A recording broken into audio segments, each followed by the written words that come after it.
So I recently had a student get in touch with me, a former student, and asked a question which I'm asked quite frequently from year to year. And it's a question about stage fright, about being nervous during solo performances. And I was just about to type out a really long, answer to the question, and I realized, you know what, I've typed this answer dozens of times over the years. Why not actually get it down, in a video, post it, and then next time a student asks me about it, I can send them a link and I can say, here, check this out, because this is what I would have said in my response, in my email. So the question about stage fright, I struggled with it especially when I was younger, and even into my young adulthood and on, it was an issue.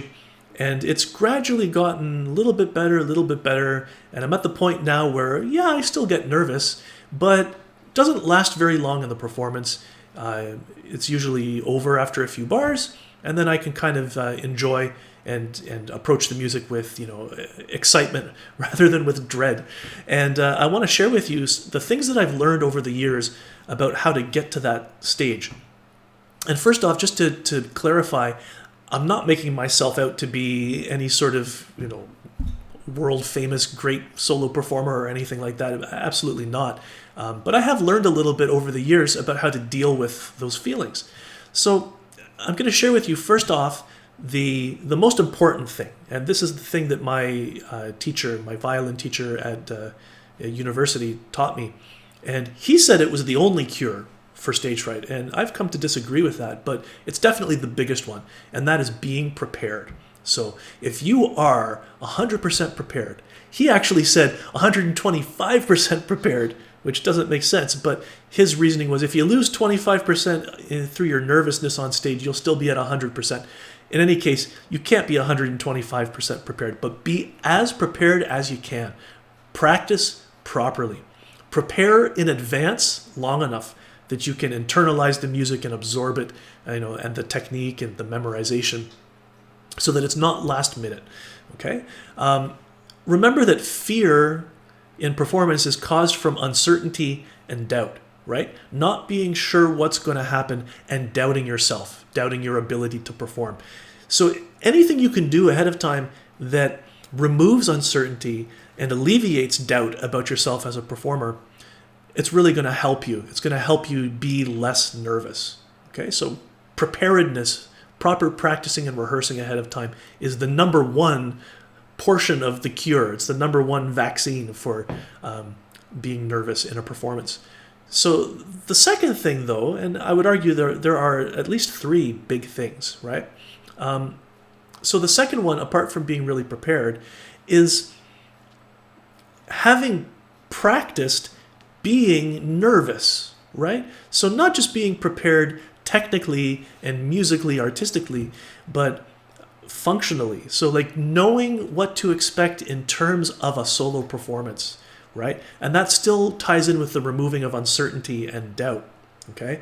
I think the trick is to prepare that, to practice that in low stakes environments, in low stakes situation, before you get put into the position where it really matters whether or not you perform well. So you can actually trick yourself, you can trick your body and your mind into feeling like you're in that situation, even though the outcome is not as important. So for example, like if you live at home with family, you say, okay, tomorrow evening, everyone, I'm going to put on a little recital in the living room. I'm going to play through my repertoire. And you get everyone like lined up on the couch, and you play through your piano or your violin or your clarinet or whatever, and everyone claps at the end. And you'd be surprised how nervous you might feel, even just for friends and family. And clearly, 90% of them aren't going to even notice a small mistake that you think is really important. And they're like, I didn't even notice it. So it's not a high stakes situation, but you're still practicing feeling nervous and on edge. And the more you can do of that, the less it impacts you later. If you notice, like world-class concertizing solo pianists or solo violinists or solo vocalists who have done this for years and years, they don't look nervous at all. Like they probably still have, I would hope, they still have that excitement and energy and sort of on edge of, okay, here we go, like game time, right? Like they're game mode. But they probably don't have that dread and real nervousness of, oh God, what's going to happen? Because they know what's going to happen. They know it's going to be fine because they've done it hundreds, maybe even thousands of times before. So you got to get yourself towards that stage. And you just do that by doing as much performing as you can.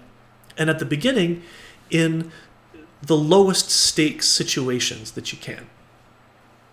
And then I guess the third thing is, if you think about uncertainty and doubt and fear, if you're going to remove them or do your best to push them to the margins, what fills that space? What fills that void? And so the third thing for me is you replace the uncertainty and the doubt with intentionality, with music making, right? So when you're on stage and you feel the fear and the uncertainty coming in, you actually picture yourself pushing it to the edges, and then bubbling up in the middle is the fire, right? You replace it with the fire of, okay, here comes the next phrase. Here comes the next technical concern.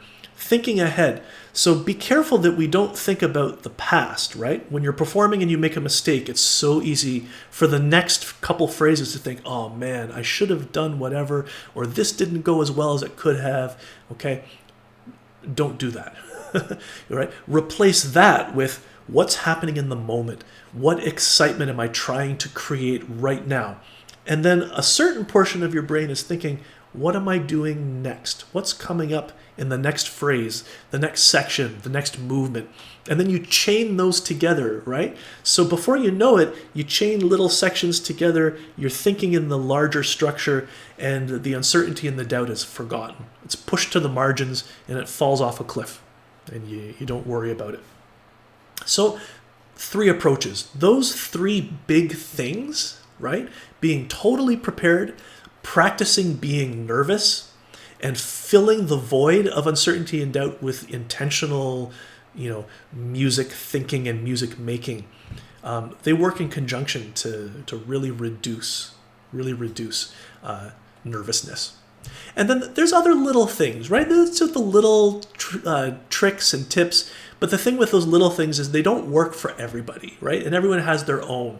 Like for me, eating a banana before performance, like about a half hour before a performance, I swear to you, it makes a difference. I don't know if it actually does. Maybe it's just a placebo. I think it works, therefore it works to calm me down. But my sister told me about that. I don't know if it's the potassium or some other chemical in the banana. She said it calms you down. I swear it's true. Someone else told me just make sure that you stay hydrated, like drink, lots of water day before, day of a big performance. Just make sure you don't drink too much right before the performance, or you'll have to run out between movements. I think that helps keep your brain hydrated or something. But I swear you think more clearly. You're less likely to be distracted or to feel low energy if you had lots of water and bananas. Water and bananas. Other people have other tricks like breathing techniques or whatever. I don't know why. That just doesn't seem to work for me. You'll have to experiment yourself with the small things. But the big 3 things, that's what works for everybody. Okay? So good luck on whatever performance you're preparing for. I hope this helps you. And I hope to be in touch with you soon.